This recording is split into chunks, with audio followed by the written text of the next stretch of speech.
How about it?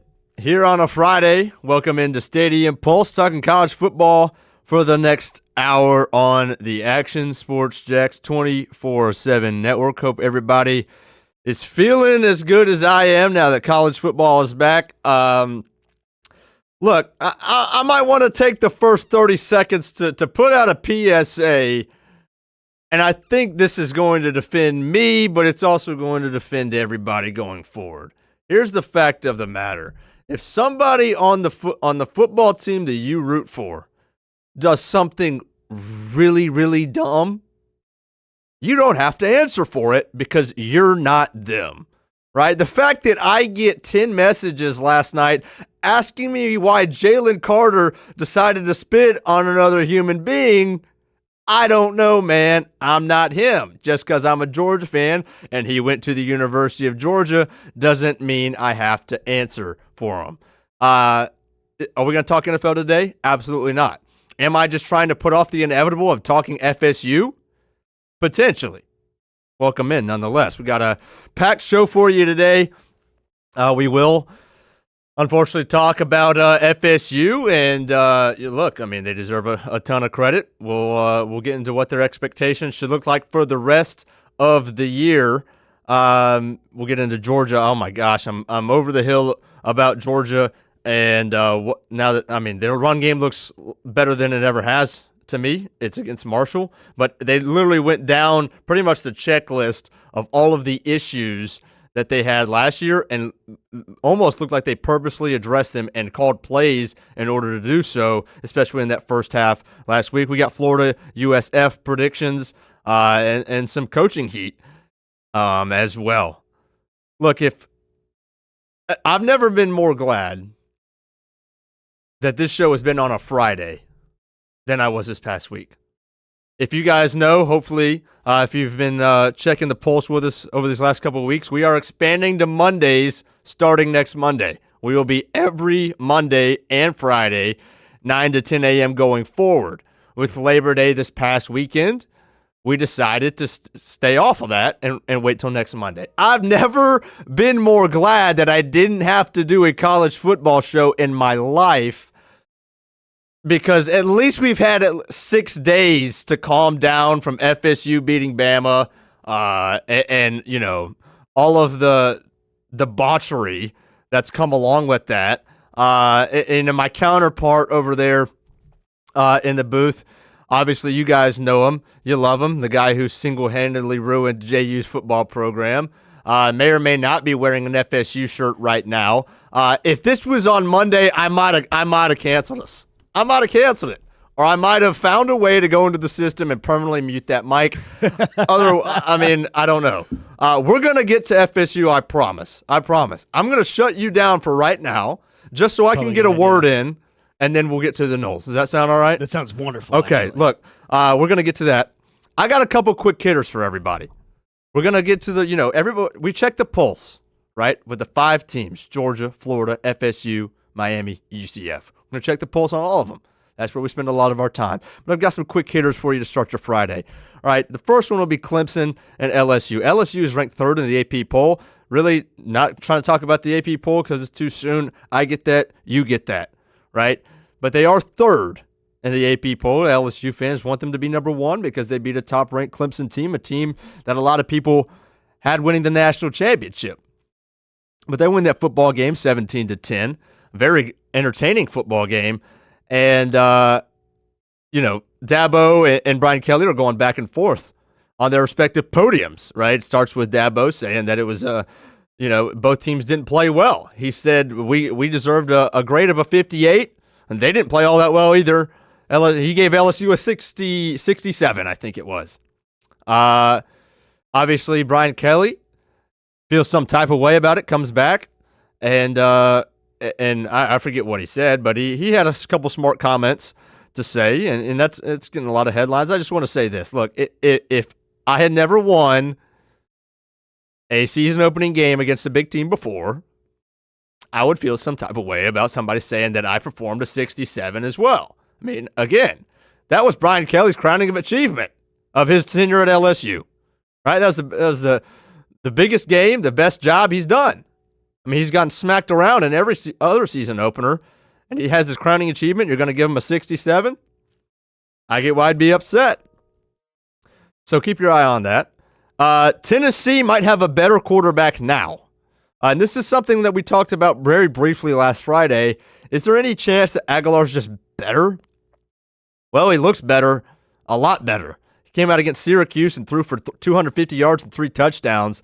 And, hey, a novel idea that it had probably been about 12, 18 months since Tennessee fans had seen this. But your quarterback threw a deep ball and it got completed. He didn't overthrow the guy by 10 yards. So that was a sight for sore eyes for our Vols fan. And I was texting back and forth with Tennessee Nick, and he was quite happy to see that. So Tennessee, I mean, they might have been the lucky benefactor in all of this.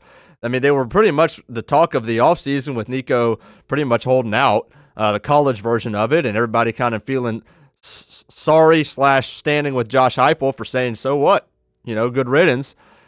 They might have gotten the better end of the deal. And he connected on Braylon Staley for a number of passes. And that'll be a fun one. Georgia at Tennessee next week. I hope we stomp them. But I think it might be a little bit better of a football game because Nico. Here's what Nico did. I don't expect everybody over here, and this is why we're doing some quick hitters because I don't expect anybody to be watching a lot of UCLA football. I mean, especially in that 10:30 kind of hour on the West Coast. But in case you missed it. Nico, he thinks he deserves a lot more money from Tennessee, right? And then he's going to go over to UCLA, gets his bag, all good. And he's here to prove the world what Tennessee missed out on. So he proceeds to go against Utah, and he goes 11-22 for 136 yards, 1 touchdown, 1 pick, and a 43-10 loss to Utah at home. So props to Nico. Here's another one for you. Jaden Rashada. That name rings a bell. It should. Florida, obviously, that whole thing with the lawsuit. Did you pay him? Did you not? He ends up going to Arizona State. Then, for whatever reason, he ended up on Georgia's roster for a couple pennies for some time. I think he's on his 15th team. He's over at Sacramento State. This was one of the most highly touted quarterbacks in his class a couple years ago. He went 11-27 for 107 yards, no touchdowns, 1 pick, and a 20-3 loss to South Dakota State. So we got some really good quarterback play between those two guys. I got one more quick hitter for you today. The note just says UNC sucks. So nice job, Bill Belichick. It was really fun to see that face. It was really fun to see your son's man bun or whatever we had going on there, especially on that opening drive. Touchdown for TCU, 75 yards coming out of the half. So that was fun. UNC versus UCF in the bounce house, either in 2 weeks. I believe UCF's got NC barn burner there, then a bye, I believe, and then they host Bill Belichick. So the Knights, the Tar Heels, who knows what to expect there. But those are your quick hitters. All right. Enough is enough. It's time. It's time to look the gauntlet right in their face. Its face. Let's get to FSU. All right, they go in, they host Bama, and look, they dominated the football game. Okay, the question that I've been asking myself as I've rewatched the game and I've looked at some tape as well is the game more about FSU being back? I mean, if you see from the title, FSU looks like a program again. They certainly did that. Is it more about them being dominant or about what in the world is going on over in Tuscaloosa? Is there a culture problem? I mean, number 18, their safety, Bray Hubbard, was getting absolutely demolished on Twitter on that end around. I believe it was to Jalen Lucas that scored from about 25 yards out. You can see the effort of the entire Alabama defense. They're loafing. 18, Bray Hubbard, he's the backside safety. I mean, he's loafing to the football.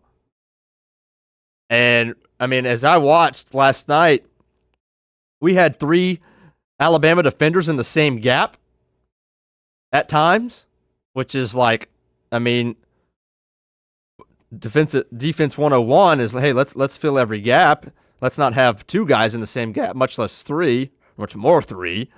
And And here's my biggest one, okay? I love to learn about the X's and O's. I don't know them. However, let's just start let's just start at the first grade level, okay?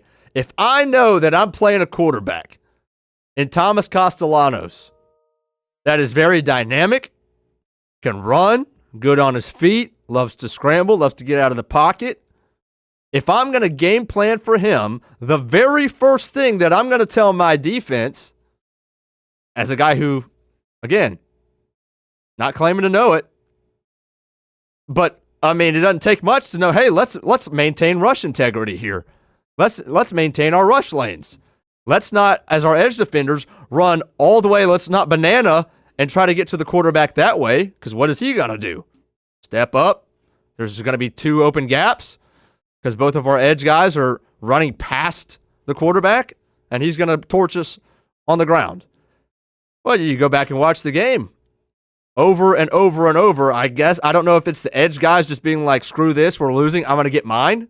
I'm going to get my sack. Or maybe they don't know any other way to rush the quarterback, which I don't think it's that. They're just trying to speed rush around the outside, and Castellanos is going to take off. Or maybe, potentially, look, this is what it looked like to me. Alabama looked like a team that for the entire week going up to the game, or 2 weeks, however long they prepared for FSU specifically, they only practiced individual stuff and didn't game plan for a single minute against what Castellanos and Malzahn and FSU could possibly be. That's what it looked like to me. So we're going to talk about Deboer more later on in the show, but I just had to get that out there. So now, with that being said, Zach, I'll welcome you back in. We'll start with Castellanos, right? Yeah. He talks all that mess. He backed it up. He's got to be one game in. He's got to be almost already approaching folk hero status in Tallahassee because he brought you back from the dead. He talked mess and he proved it, and he beat Alabama. Castellanos, if you listen to, SEC or CBS, ESPN analysts, I mean, you name any sort of analyst, the only thing they covered on Florida State this year was how much crap, in this offseason, was how much crap Thomas Castellanos talked all offseason. Like, can he back it up? Can he back it up? And then you see that edit of some of the Alabama defensive line being like, the disrespect will be addressed. Sure. It wasn't. No. It wasn't. And specifically talking about Tommy Castellanos, like you said, ego for Alabama was more prevalent than their discipline that game. And the evidence of that is the emphasis on their one-on-one and individual success in practice and not focusing on how to stop a dynamic quarterback like Castellanos. Love him or hate him for talking crap about your team all year doesn't change the fact that you still have to play him and that you still have to game plan against him. You watched him. The dude didn't speed up at all. He was at terminal velocity the moment he took his first step. That Joker looked prepared, man. He was shot out of a cannon, and it was almost like he knew everything that. He literally predicted it, for lack of a better word. He says, I just don't see them stopping me. And they couldn't. There was nothing that Alabama threw at him that he was not prepared for. Mm-hmm. And, he was our leading rusher with, I think, 9 more carries than the next guy on our team. 78 rushing yards. Yeah. Chroma's a guy, by the way, and you talked about it last Friday. Yeah. That freshman running back from Lee County. Exactly. Sheesh. He's the 218-pound true freshman.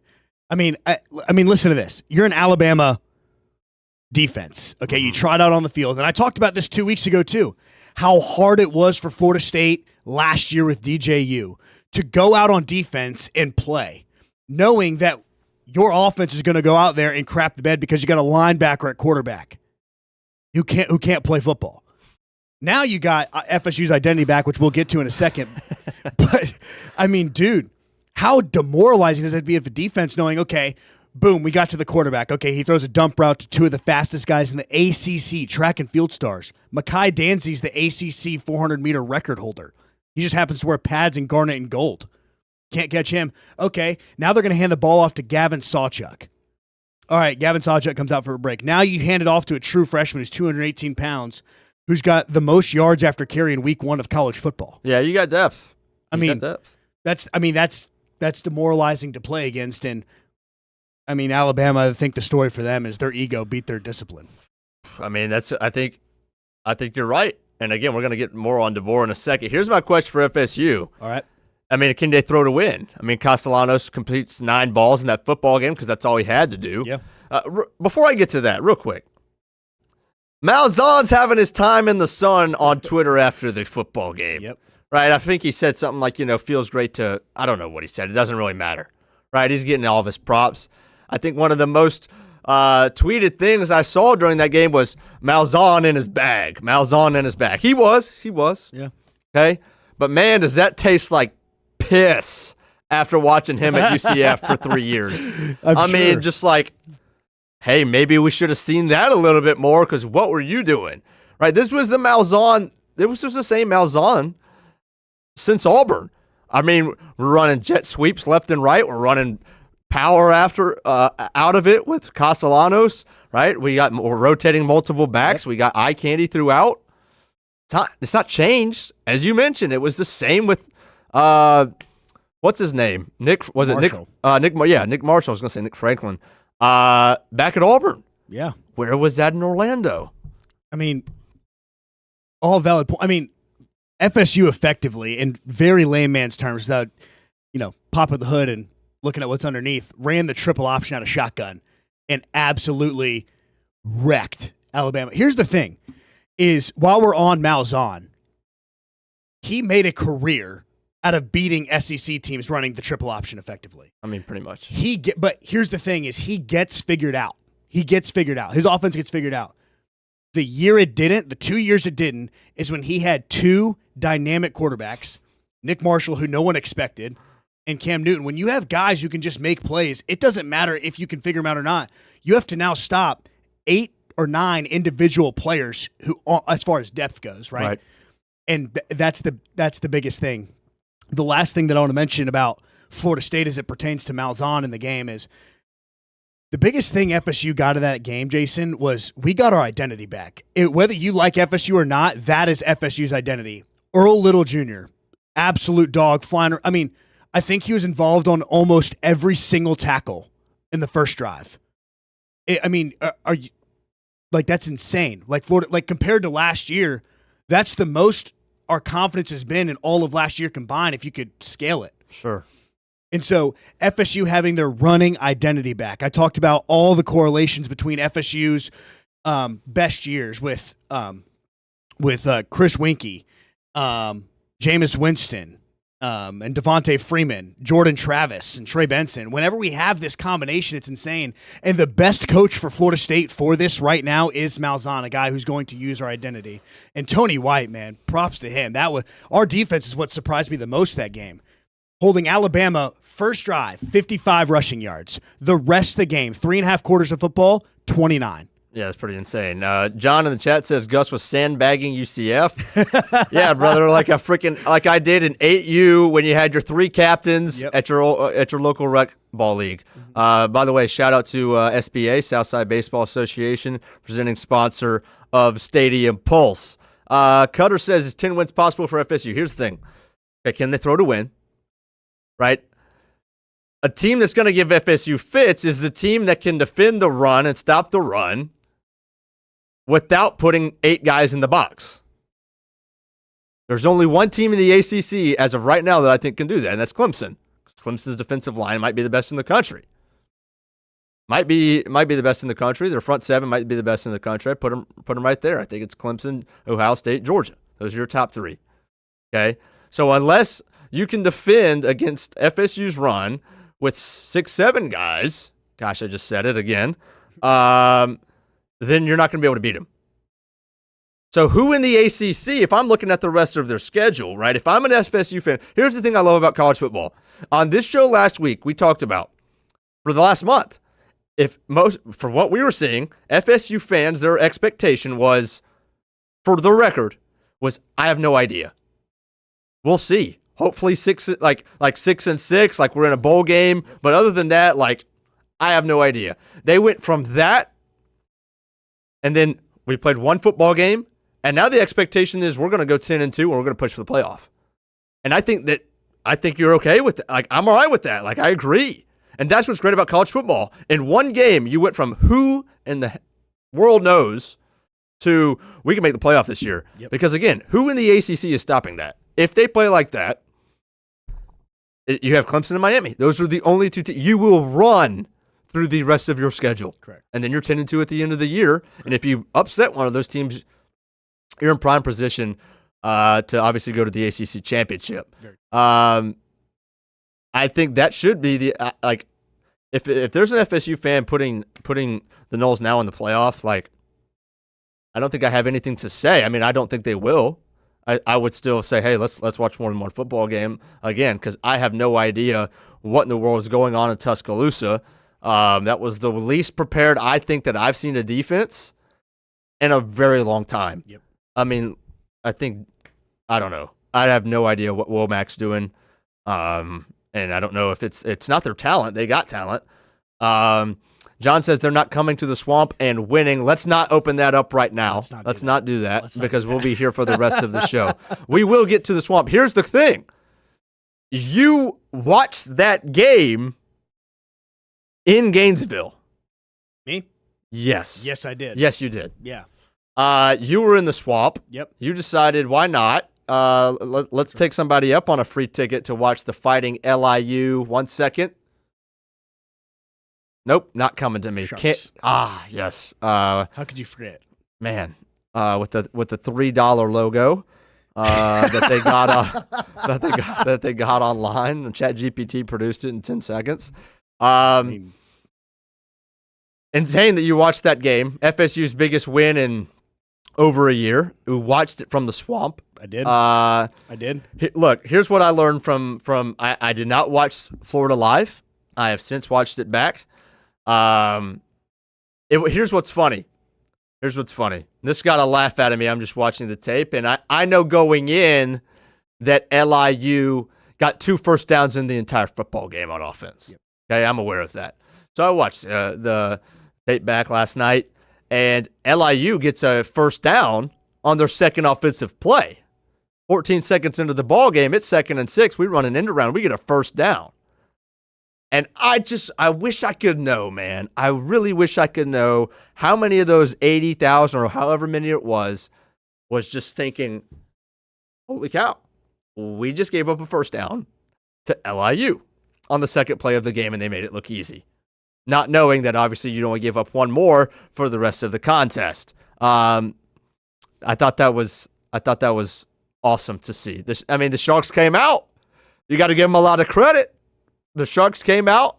Showed up. And they showed. I can't even continue it. Let's talk about the Gators. Weapons, man. They flashed, and they flashed big time. Vernell Brown, obviously, with an early contestant for catch of the year. OBJ like for sure. Without Dallas Wilson, obviously. Trey Wilson with one of the weirder stat lines I think you'll ever see. 5 catches, negative 4 yards and a touchdown.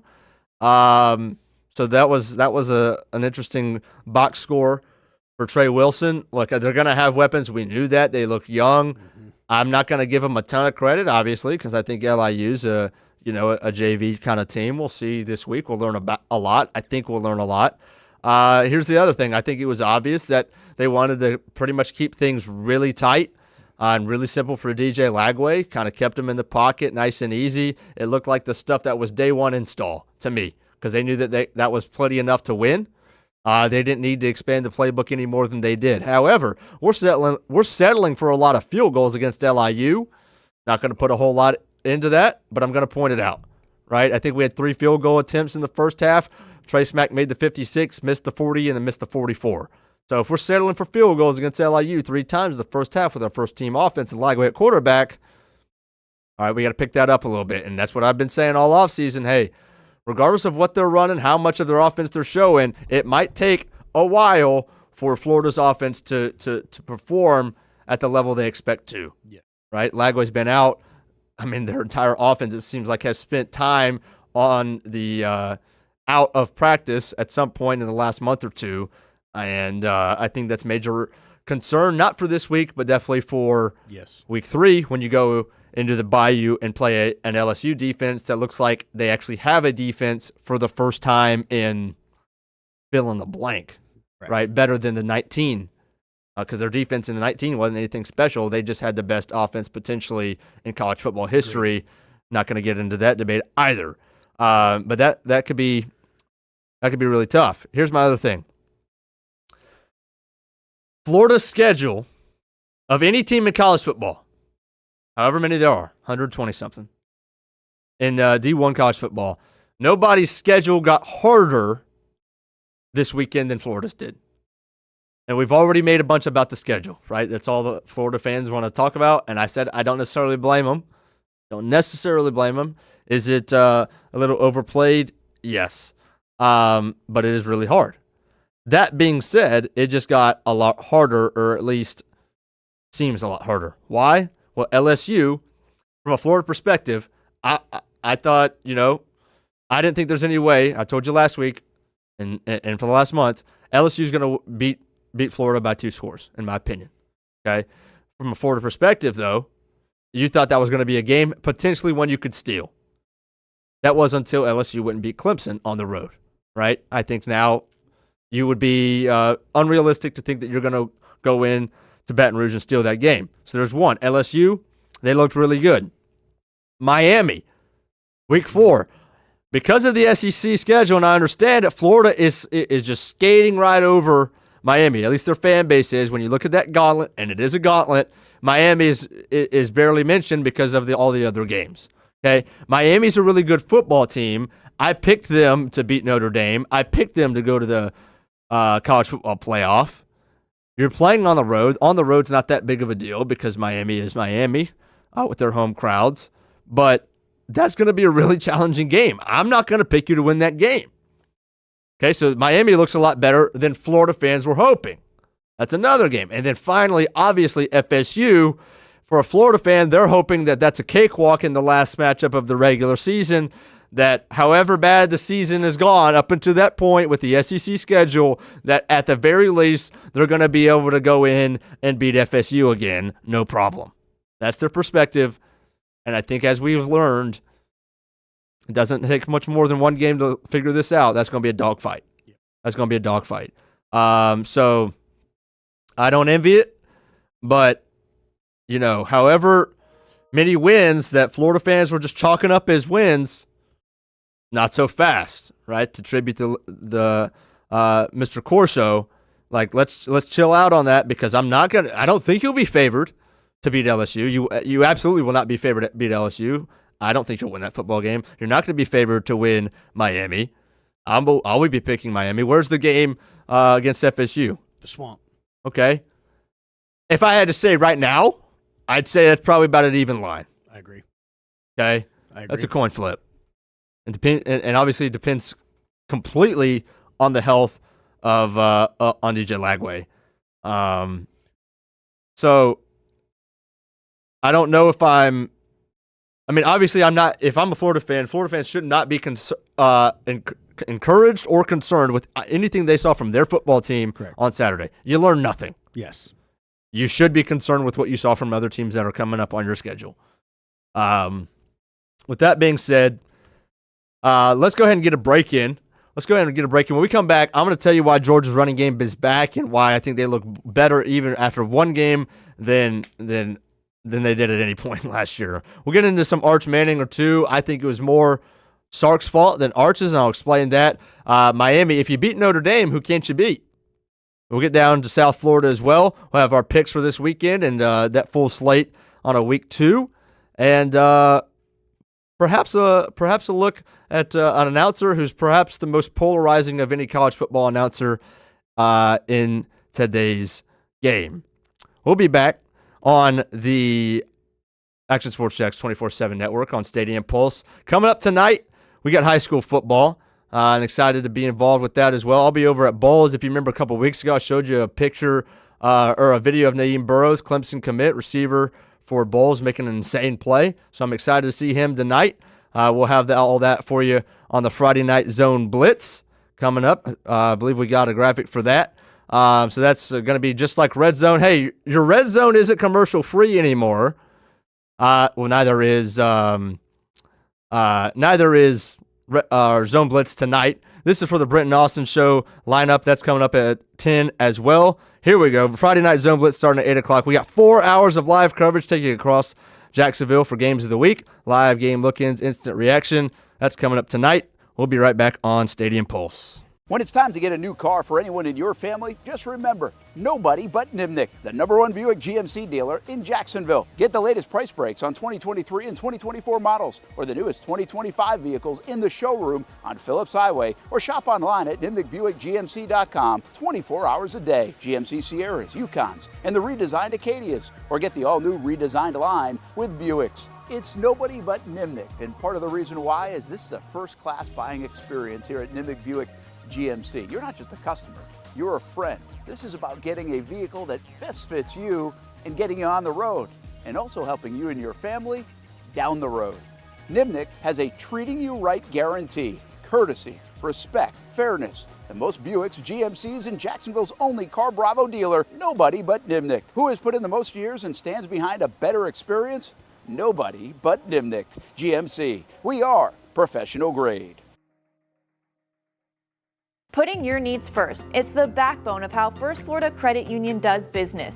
In all honesty, you might as well be speaking another language when it comes to finances. Sure, I'm good with my money, but what am I missing in the fine print? That's what led me to First Florida Credit Union. They're the perfect choice for anyone starting their financial journey because they keep finances easy. Plus, they offer financial education and resources I can trust. So I'm always growing more confident. And as a young adult, I am constantly adding more responsibilities to my plate. From a car payment to a mortgage, it all adds up. Luckily, First Florida Credit Union makes sure it adds up in all the right places and not the wrong ones by offering better rates and lower fees than traditional banks, even if you're still trying to grow your credit. Because as a member-owned institution, First Florida genuinely puts people's needs first rather than focusing on profit. So I know as my needs change, they'll be right there to help me reach my goals. Check out firstflorida.org to learn how you can benefit too. I've been telling you about CGC Water Treatment and Plumbing for a long time now. Their drinking water systems remove up to 99% of contaminants. We've had a Connecticut water softener and drinking water system in our home for more than 7 years. You can see the difference whether you're washing clothes,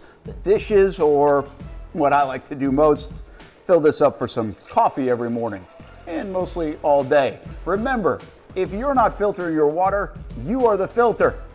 Don't be the filter. Right now, you can get a free Connecticut reverse osmosis system with a purchase of a Connecticut Premier Softener. The experts at CGC Water Treatment and Plumbing will test your water for free and determine your water score. Don't know your water score? CGC will find out and recommend the appropriate Connecticut water treatment solutions so you can improve it. Call 904-552-1242 or visit cgcwater.com. Ask about our 90-day love it or leave it guarantee. CGC Water Treatment and Plumbing, an authorized independent Connecticut dealer. Florida license number CFC 1432579.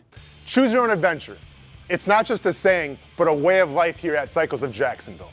And whether it's 2 wheels or 4 wheels, at Cycles of Jacksonville, a great adventure awaits. With brands like Honda, Vespa, Segway, and Triumph, Cycles of Jacksonville has you covered with their inventory featuring a 60,000 square foot building. If 4 wheels is more your thing, check out the largest selection of Honda Talons in the entire county. No matter what you're looking for, Cycles of Jacksonville is going to have the selection you need, all with great financing and rebates. Plus, if you're active duty military, Cycles of Jacksonville will offer you 0% financing along with great discounts for military and first responders. And when you want to get off the road and set sail, Cycles of Jacksonville has you covered with everything you need to get on the water. So if you're ready for a great adventure, let Cycles of Jacksonville be your guide. Located off Atlantic Boulevard or check out their website at cyclesofjacksonville.com. It's fast-paced, Hands off on first down, and there goes Edward Vander. high fly, Wide open receiver. It's caught. action-packed, weekend fun. Fun for the entire family. It's the Jacksonville Sharks. I feel like anybody could play in this league. It's gotta be like backyard football, right? Whoa! This ain't the Arena League, Brent. This the Indoor League, and they play defense here. It's a lot safer to just watch the professionals play. And watching is a lot of fun. A party in the stands at the arena for kids and adults. And it's indoors. Get out of the heat for the summer and watch the Sharks shine inside. Jacksonville Sharks football, season number 15. It's the Drive for 5, and it's still alive. Get your tickets at jacksharks.com. Welcome back to Stadium Pulse. 30 more minutes of college football talk to get your Friday started. Appreciate everybody hopping in the chat with us, talking ball. It's an exciting time. NFL obviously is here this weekend. We had our first contest last night with a lightning delay and a little spit gate. Dak spit first, by the way. Go investigate that for yourself. But anyway, let's talk ball. Stadium Pulse presented by Nimnick Buick GMC and the Southside Baseball Association. Let's talk dogs. All right, let's talk dogs. Okay, you played Marshall 45-7.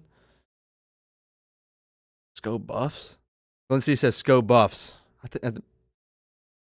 You got anything on that?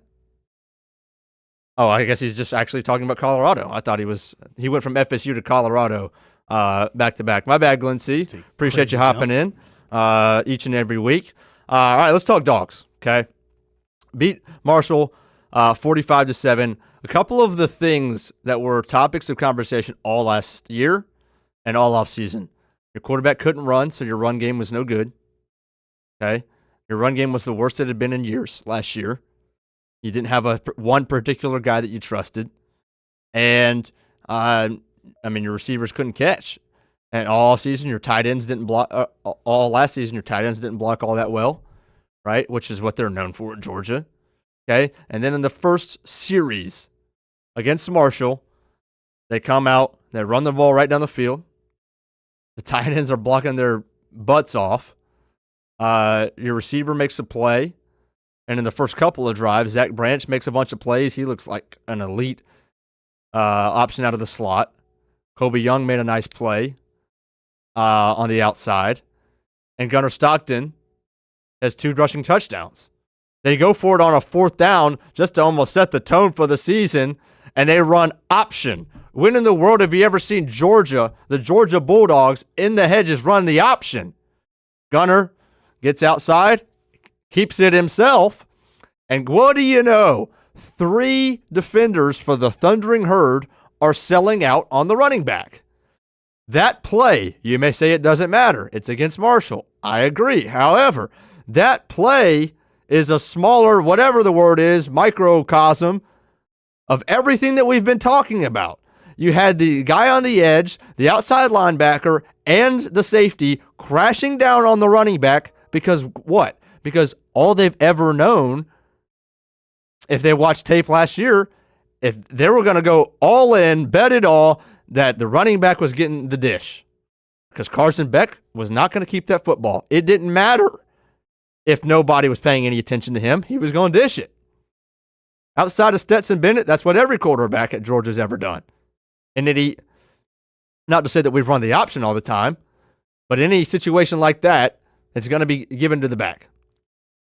Nope. Gunnar Stockton puts his foot in the ground, gets upfield, bursts upfield for about a 20-yard game, and then both of his rushing touchdowns were on a read. Puts the ball into the belly of the back. The entire defense sells out from the running back, and he keeps it himself and literally walks into the end zone. That is the option that you have now for Georgia that you never had last year. That is the option that won you national championships under Stetson Bennett, right? Stetson is the only guy that in red and black that we've ever seen do this, right, in the last, especially, obviously, the last 20 years. That opens up everything because against SEC teams, when you go and play Bama in 3 or 4 weeks and you host them, Kane Womack, if he does any game planning, if he decides to game plan for you, Georgia, reversing his role since he didn't do any of it against FSU, he's going to look at Marshall. He's going to say, man, Gunnar Stockton's keeping the football a lot.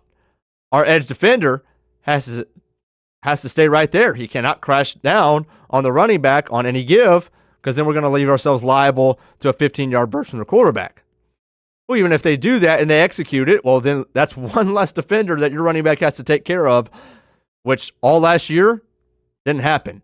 I mean, I wish I could go back and just have a counter on how many times our running back on like an inside zone got chased down for a 2-yard gain by the edge defender on the opposite side of the ball. Happened all the time. Insanely frustrating because of that and because your tight ends didn't block. And on the second play of the game, your true freshman right guard, Juan Gaston, literally trucked a guy. He pin and pulled, and he went forearms first into a linebacker, and the guy must have flown back 5 feet. That was really entertaining.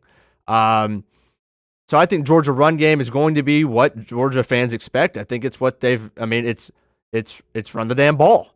That's Georgia. Run the damn ball and play defense. Run the ball and stop the run. That's what they're going to be able to do this year. And I'm trying to contain my excitement, trying to contain, I get it. It's Marshall, but it's more than just Marshall. It's the way they did it. It's everything that we heard offseason. It's the construction of the roster. It's just who you have at quarterback. Gunnar Stockton is not a better thrower of the football than Carson Beck. Gunnar Stockton is nowhere near as experienced as Carson Beck. But he just seems like the right guy and the guy that's going to be able to take your offense to we can't put a single point on the board against Ole Miss last year to there's not a defense in the country that can keep us under 24 points. In the country, on our worst day, we're going to put up 24. That's the feeling I get for Georgia going forward. And look, obviously with Bama looking like the way they did, that game in Athens in about a month looks a lot easier. Who knows? Don't want to say anything about it now. Especially I hope Georgia's not thinking that way. But your two toughest games on the schedule were Bama and Texas, and now Bama is like, all right, well, I mean, if we play the way that we expect to play, this is not last year. I mean, because obviously y'all know, Alabama just had their way. I should say Jalen Milroe had his way against Georgia last year. I mean, I don't even know what it was. It's not Alabama. It's not the logo. We've beaten in the national championship. We've never beaten Milroe for whatever reason. He was always going to be the best player on the field every time he played the Georgia Bulldogs. Well, they don't have him anymore. Their offense looked inept. Yeah, I'm sure it'll get a lot better. Deboer, if he knows one thing, he can scheme offense. That's why I thought they'd be much better at FSU, but who knows? Regardless, now you're looking at the schedule like, all right, well, you host Texas. Maybe your win total just went up, another game. I mean, if I had to set the line right now, what are you setting at? Georgia, Bama in 4 weeks. Georgia's at home. I think that's at least a 6-point line. That might be Georgia -6. Whereas, who knows what it would have been last Friday before either team played a game. Glenn C. says, Stockton bought into the system, waited his turn, and knows his limitations. Absolutely. He's not going to try and go out there and win it all himself. Right? Well, Beck was, because Beck knows how talented his arm is, he's going to force throws at times. He's going to force throws because he knows his arm talent. He knows he can get it there. And that obviously was not to his benefit last year many, many times. Let's move on. Let's get up to Texas, the other game, obviously. It's good for Texas, it's good for Longhorn fans that you've got a long time, if you're Texas, before you play a real opponent again. I think you got UTEP. You got another team, and then you've got Sam Houston State over the next 3 weeks. You got 3 weeks, and then you go to Florida in Gainesville. I think that's October 4th. So Arch Manning's got plenty of time. He's got 3 football games, which will be more snaps in those 3 games than he's played in his college career. And look, I was more disappointed with Sark than I was Arch Manning against Ohio State. First of all, Ohio State's defense is nasty. We all knew that. I don't think anybody should have expected Arch Manning to go out there and throw 3 touchdown passes. That being said, obviously he played bad. He played pretty rough. Looked rushed. Mechanics looked off platform. I mean, That's just the facts of the matter. However, as good as Sark is, as good as I think Sark is the best offensive mind in college football. I've said that many times. Regardless of who's playing quarterback, with the talent that Arch Manning has and his skill set, I think we should have been able to scheme up 7 points. And I know they were at the goal line a couple of times and decided to go for it. I know if they kick field goals, they probably score 13 points, whatever. But I just didn't think it was Sark's best at all. And maybe we start having maybe Longhorns fans should have that conversation instead of just selling all the stock on Arch Manning already. Is Sark going to be able to win the big one? Is he going to be the next Ryan Day? Because what Sark won, right? At what point, Texas, have you been building and building and building? And at what point do you win an SEC championship and not get beat?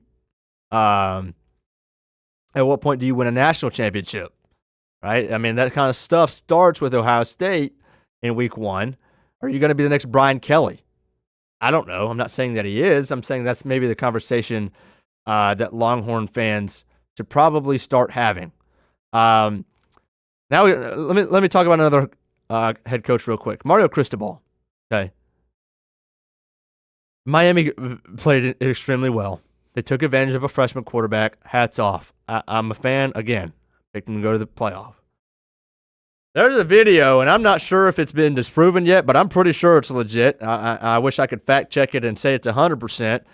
But on that 3rd and 4, everybody in the world was like, why in the world are the Hurricanes being so conservative? What's going on in that last couple minutes of that football game against Notre Dame? Why don't you just try to convert a third down and 4 with your veteran quarterback? Trust him and trust your wideouts that have gotten to you this point and go kill the game. Don't give the ball back to Notre Dame. That's what I was thinking. That's what you were thinking, I'm sure. They decided to run it up the gut for like the 10th straight time, get stopped. Notre Dame calls their final timeout. And there's a video. There's a shot of Mario Cristobal visibly shocked that the clock has been stopped. And if I didn't know any better, that would mean that Mario Cristobal did not think that Notre Dame had any more timeouts. He thought that was out. They were out. That's why he ran the football. It's not helping your cause here, Mario. I mean, everybody says you can't win the big game. You're not the best clock manager in game situations. And, that's why everybody believes, I think we saw it in the chat, Miami will find a way to lose 3 games. That's what I believe somebody said that in the chat earlier. And that's why. What's that? You said, yeah, that was in there? Yeah. That's why.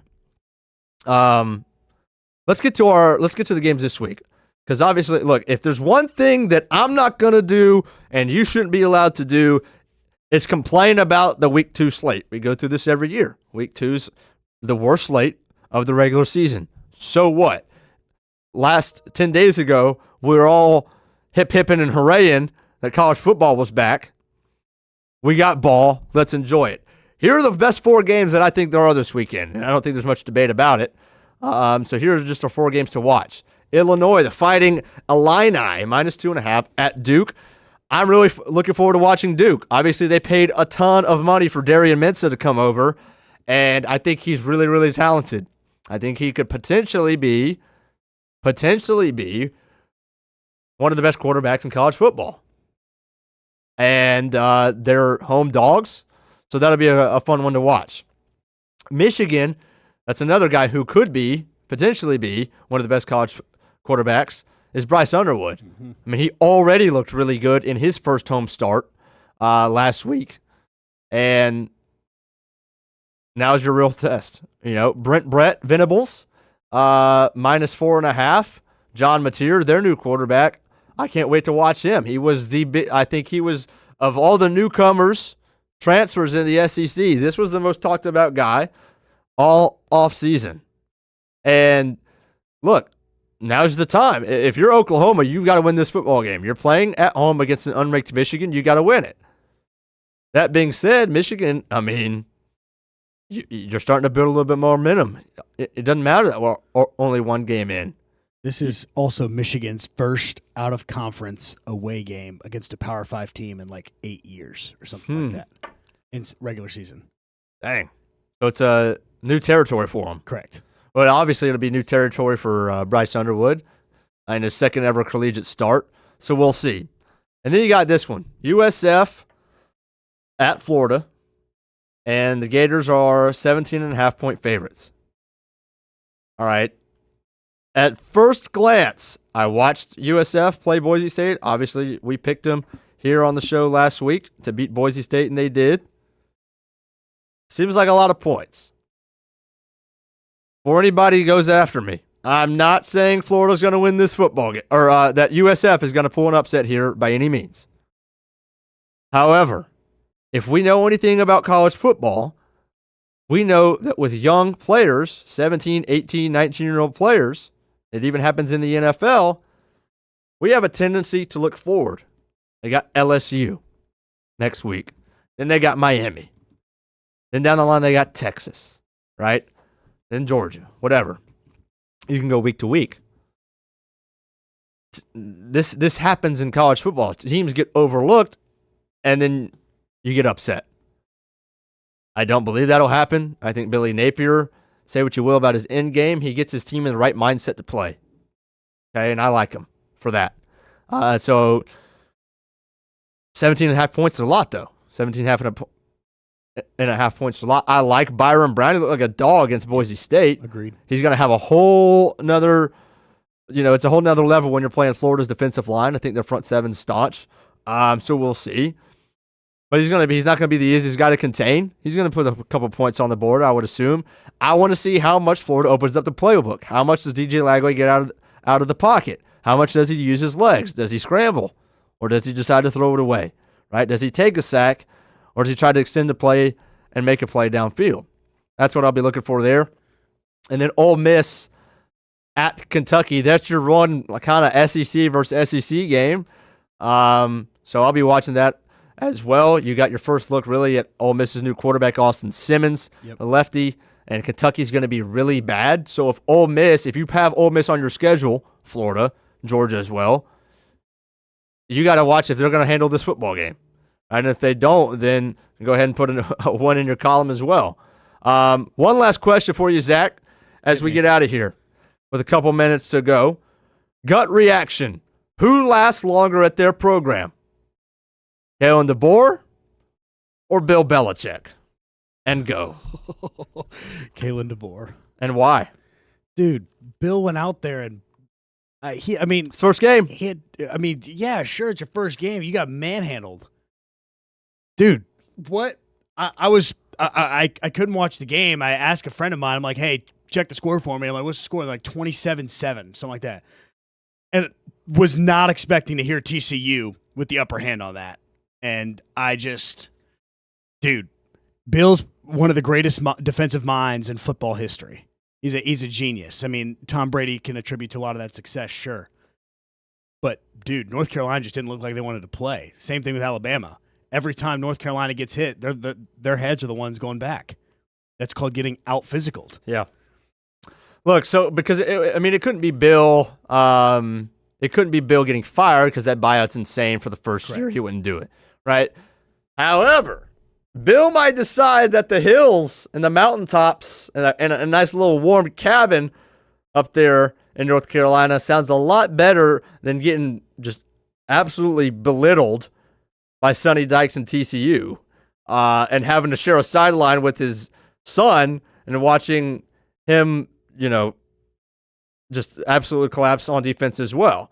So that being said, if Alabama plays like they did against FSU, they'll be 5-3 going into Week 9 against LSU.